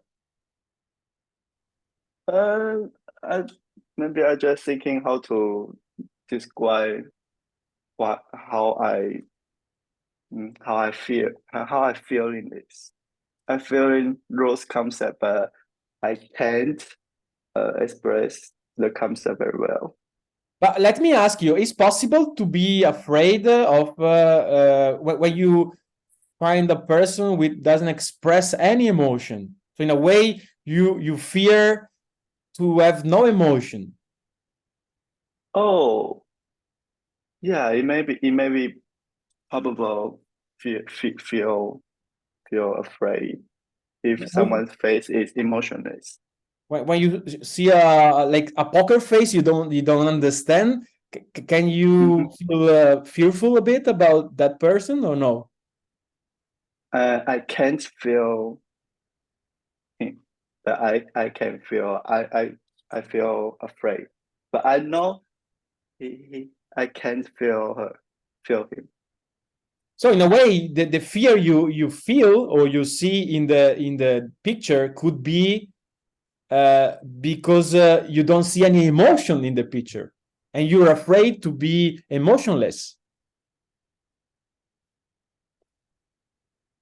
or to face something that doesn't express emotion. Yes. If someone didn't express his emotion, is scary. Okay, so but in that case, I think it could be useful in the argumentation to add this explanation. Yeah. So because in a way, otherwise, Gianluca is right. It seems just a contradiction. But if you explain this, maybe you can save the concept. No, yeah, I agree. Okay. Let's go back to Gianluca. Gianluca, what do you think about what we said after your comment? Make sense or do you see a problem? I see a problem. Which is? That fear would be describing what the viewer experiences. Yeah. I think it is not appropriate to use that as a concept to describe the picture. Because otherwise we could see that like a concept to describe, I don't know. Yeah, in a way. There is a beautiful landscape with a tornado. We could say that it's the concept is fear, but fear is maybe what we experience in front of a tornado. Okay. But maybe. Okay. Yeah. Let me translate. In a way, the problem you're seeing is that the fear here is more should be about the picture and not about the reaction from the picture. Yeah, exactly. Okay. Okay. Yeah. So it's possible that maybe Jeff was speaking more about his himself, his reaction, than the picture. Yeah, that seemed to be the case. Let's check. Jeff, were you speaking when you wrote fear? Were you more speaking about the way you felt in front of the picture, or more about the picture in itself? The fear I feel. Oh, you were speaking about yourself. Yes. Okay, so it's yeah. But I think fear maybe can reasonable because if in a strange that gonna not familiar place, you feel afraid, then you'll control your face to not show your emotion. I feel fear. No. I just want make a poker face to protect me. So this can be a case to show the fear Wait, I didn't understand the correct maybe, but you are saying that it's possible to accept it somehow. Yeah. Yes. And but I didn't get the explanation. If you feel fear, maybe sometimes you will make your face to be poker face, to not show your fear out. Okay. So in a way, don't express emotion is a way to react from to a fear emotion. Yes. When you feel fear, you feel fearful, you try to hide yourself in a poker face. Yes. Okay. Interesting. Nice one. Let's hear. Gianluca, what do you think about this explanation? But this is a different explanation, by the way. You should then replace your explanation, Jeff. But I think it's interesting. Gianluca, would you accept this explanation to support the fear concept?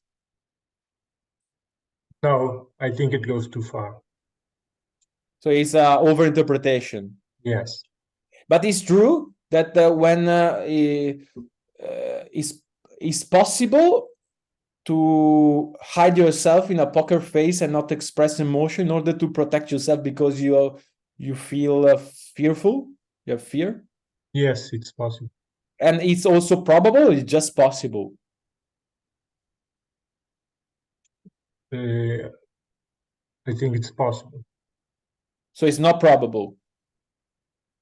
No, I would say that's not the most common manifestation. Okay, I think that's the stick, let's say, of the topic here, Jeff, is to see if this reaction is in the common sense, let's say, or is just about a certain little part of the people. Yeah. So for Gianluca, it's just a minority who would do it. So for that reason, is a bit overinterpretation to try. But I think it was a nice try, by the way. Yeah. And I see Giri. Yeah. I have problem with pronunciation names, so maybe it's wrong, my pronunciation. No, it's no problem. I have an experience from this morning that I have an philosophical consultation with one lady, and you were the philosopher or you were the client? I was a philosopher. Ah, okay. And I feel fearful to conceptualize that she feel the reason why she is hiding herself is fear. And I asked her, is it a fear? And she started to be like a sculpture. And for me, it reminds me what Jeff is talking about. But I was in a doubt after if it was an overinterpretation from my side, because it's too much. It's like I see the sculpture. Maybe I was you know what I mean. Yeah, basically you are saying, Jiri, that this morning you just had the same experience Jeff was pointed out now, but you agree with Gianluca that there is more a minority of people who tend to do it, yeah? Yeah, because I'm not sure if if it was correct, the conceptualized the problem that the reason is a fear in this. Did you ask her or no? Yes, I asked her, and the reaction was more that she didn't want to. She was like stuck, like a sculpture, and she didn't answer. So I wanted to. Why don't you answer? What is another reason? And she said, no, it's not exactly the fear, but it was strange. It looked like a fear. So basically, she refused your hypothesis, but she didn't provide any. No. But that's why that's why I asked her more, and then we had to stop because we were 1.5 hours speaking, so it was we didn't have time, and all day long I was thinking about my over interpretation, not all day long, but you don't know, but there was something like I smell it, something that there is something. Yeah. And by the way, Jiri, usually it's a common phenomenon when a person disagree with an idea, an hypothesis, but is not able to say why or to propose another one. Usually it means that there is an emotional reaction there. Yeah. It could be fear, it could be something else, it could be anger, for example. But I think fear could be one emotion that in a way make that lady escape from your hypothesis, because not to answer and not to try to think a different answer is a way to escape from the dialogue. Yeah. and escaping usually is a reaction of fear. Yeah. So I think you should trust more yourself. Your nose, you smelled good. Yeah, your smell was nice. You said you smelled something. I don't want to. I'm in club in like Ina said that I'm more I like more to be sure instead of to play a game. So Okay, welcome in the club of being sure here. Ina, Gianluca, Younes is plenty. Yeah, no, but at this time I was happy that I tried. I tried to play a game, and I tried to conceptualize it's a fear, and there was a reaction. So I didn't know how to react more. So I asked more. There was no reaction, and we. But in a way, I propose to you this, that sometimes you can just throw crazy idea to the person. You don't need to be sure in order to propose an hypothesis. But then, if you're obsessed with to be sure, you don't play with the reaction, with the information that the person is giving to you by reacting somehow to your idea. So forget about being sure, play with the ideas, and then be aware of the reaction of the person, because in a way, in the reaction of the person, you have the answer to your hypothesis, confirmation or negation. Yeah. But if you are too much with yourself, you lose the other, basically. Yeah. Okay. Want to add something, Jiri? No? Good. Okay, good. So since we have the last minutes, I would give the chance to the people who are raising his hand to speak. I saw Yves André before. You want to say something, Yves André? Yes, I just had a question for Jeff.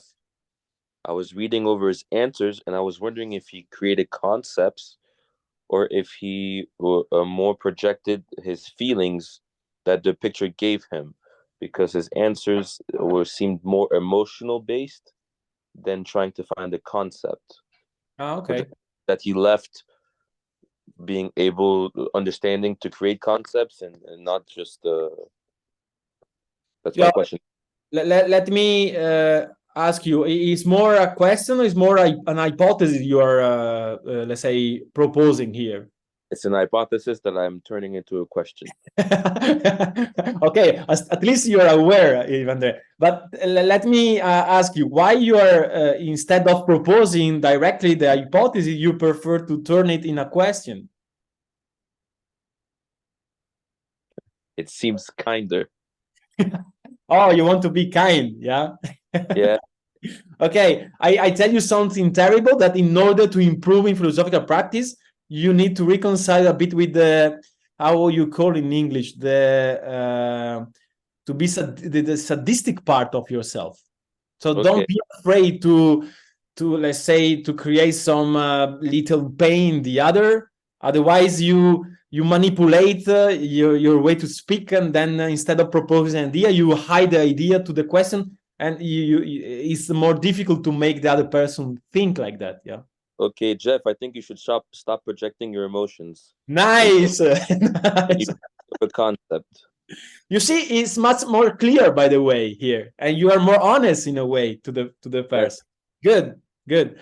And Jeff, do you agree with the imperative suggestion of Yves André?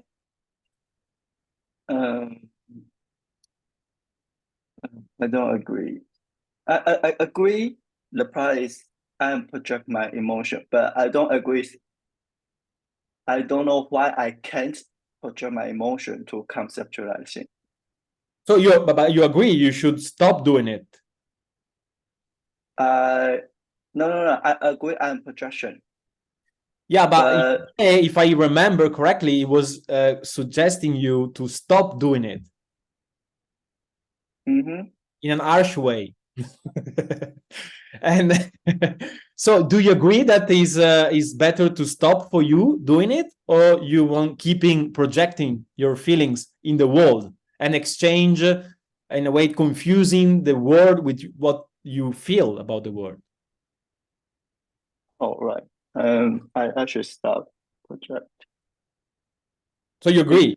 You Yeah. okay? Okay, yeah.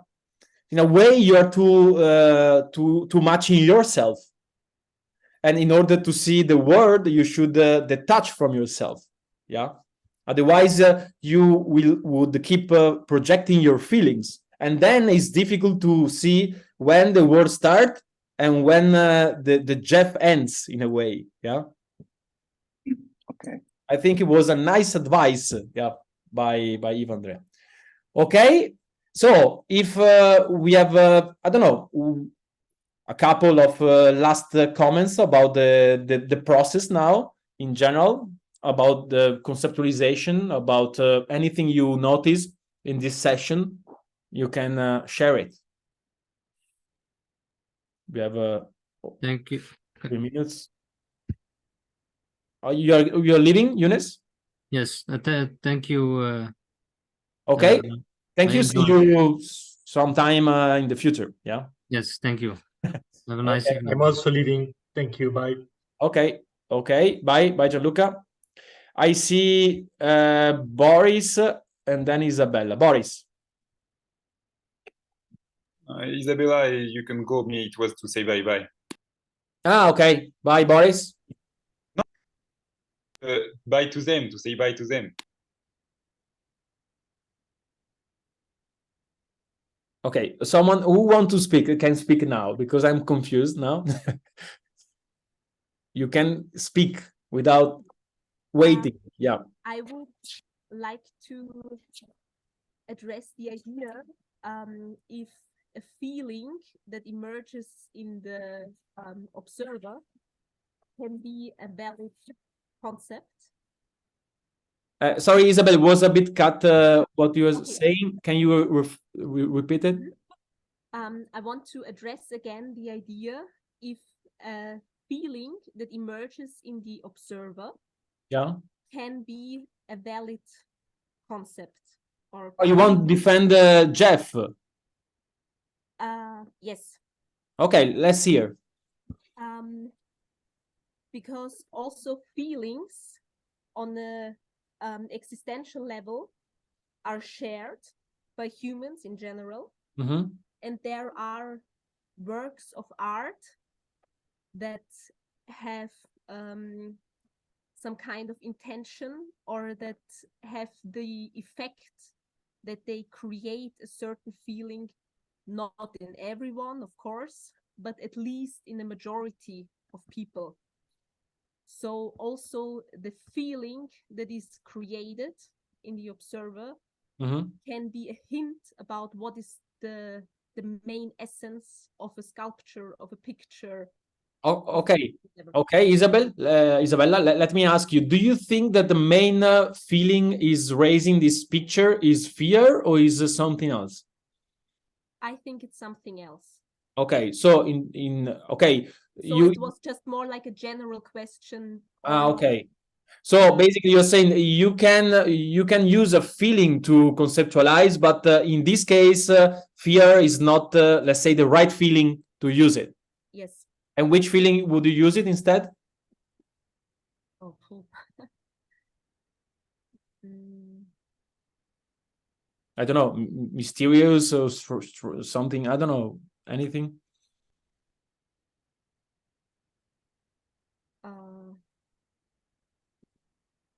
There is melancholia or something like that. What again? Melancholy. I searched for the English word. Melancholy. Melancholy. Can you write it in the chat? Yes.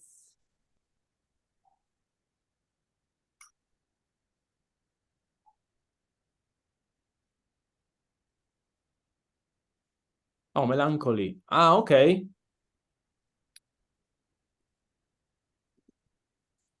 Okay. So, okay. Okay, Isabella, you want to add something or you're good? No, I'm good. Okay, thank you. And Ivandre? I want to address what Isabella just said, or maybe give an idea. Is it better not to avoid emotion and avoid the subjectivity of emotion when we try to give a concept? Because the picture, his eyes are blank. I think when we, from what is gathered from our discussion, we're trying to fill what's in his eyes. For me, emotion is in the eyes. He could be angry. The person in the picture could be angry, could be sad, could be fearful, could be confused. There's no real indication. The tight jaw, okay, but I could have a tight jaw and have a happy look. I could have a tight jaw, be confused. Without seeing what's in his eyes, doesn't the feeling we get create a subjective concept that may not be right? Where mysterious, he has a mysterious aura, is more on point. It's more of a descriptive than a feeling in itself. Yeah. Yeah. Okay. Let me add something. We don't have so much time to, but I think your point is good, Yves-André. Let's do like that. When the emotion is evident in the picture, you can use it as a concept. But when there is much ambiguity or it's not that clear, yeah, I agree with you, Ivan. There is a bit too much. You tend to go to the interpretation in that case. It's not conceptualization anymore. Yes. Okay. Yeah. So Isabella, you agree with Ivan? I think yes, he's raising a good point. To make a more like defend in general the idea that it can be a useful concept.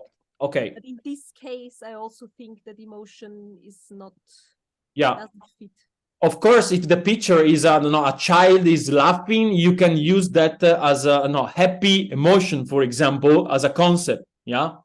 But here, I agree. I would then agree with Yves-André. He's a bit. It's difficult to say what is the emotion inside. Is I don't know. Wouldn't you be able to say that to give emotion to the picture is almost synthetical? That we're adding emotion into the picture. It's not something that we're given right now. I would say that is synthetical if it's not evident there. But if it's evident, it's analytic, is there. Yeah. Yeah. I agree. Yes. Okay, and to end, we have Boris. Yeah, but I was just confused when I was hearing you guys because I saw that we were talking about the feeling of the person who is watching it.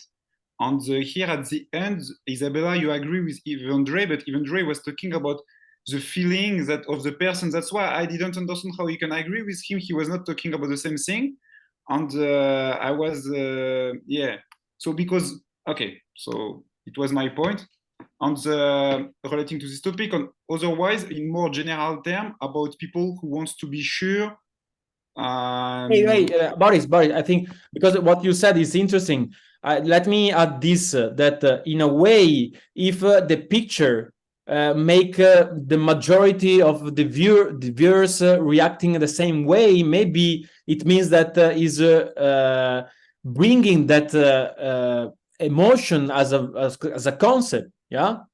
So, yes. but the problem. I will agree. I agree. Yeah.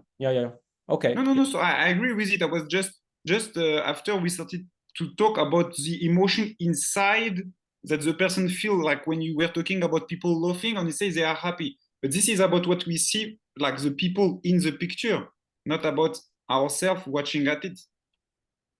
Yeah. Isabella was trying to defend that idea that is possible in general, not in, let's say, in this case particularly. Anyway, yeah. No, Isabella was talking about the emotions that we externally, when we watch, we feel. Yeah. Okay. And the point was that sometimes you can use it in order to conceptualize, but not in this case. Yeah. And okay. And the last comment was? Boris? The last comment that about people who wants to be sure or wants to be kind. I think, yes, in thinking, a good question to ask ourselves is what do I want? Or why do I want to think? And if I want to think because I want to look smart, or if I want to be kind with people, then of course it can be something to block ourselves. So yes, Yeah. or if I want. Mhm. Yeah. In a way, Andrea, about since Boris is speaking about that, the problem with the self-consultation is that we tend to be too comfortable with ourselves. We don't challenge ourselves. So in a way, if you don't challenge the person you're in front of you, you are not doing a good job for that person. Yeah. So in a way, I think it's very important. I understand you. I had the same problem for years when I started this practice. I was at one point I was also about to quit with it because I had a hard time to accept the idea that I could hurt someone by questioning. Yeah.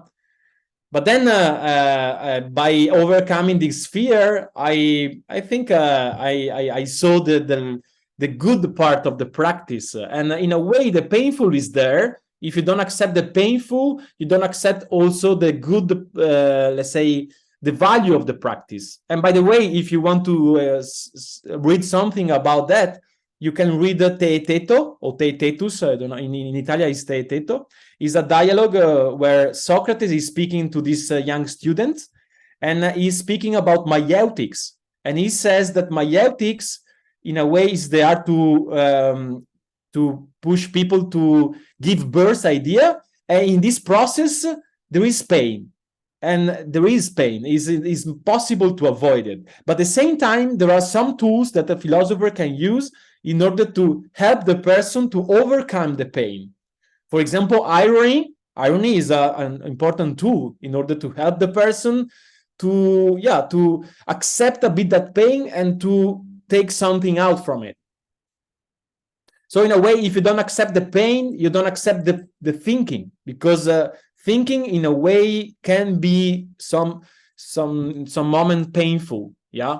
But of course, you accept the joy must be there. If the joy is there and is more powerful than the pain, you can accept thinking. Otherwise, many people, most of the people drop it because of that, because it's too painful.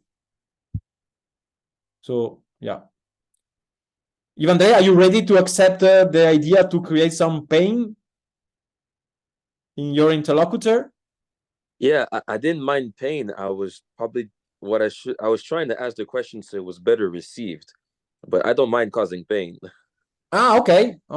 So it was just in order to make yourself more clear. Yes, to make the pill easier to swallow. Okay, but in that case, you are reducing the pain. Yeah. Yes. Okay. So in a way, we're avoiding to create some pain in the other. Yeah. Yes. Okay. Yes. Absolutely. Yes. Okay. Yeah, but don't worry, it's normal. It's normal. I understand you. But at the same time, it's important you see that it's not a big deal to create a bit of pain in the other. It's just a moment. Yeah. Yes.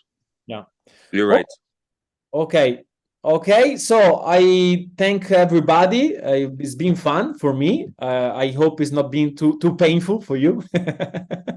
And I see you sometimes. I don't know when, but we see you for sure in the future. Yeah. Thank you. Goodbye. Bye.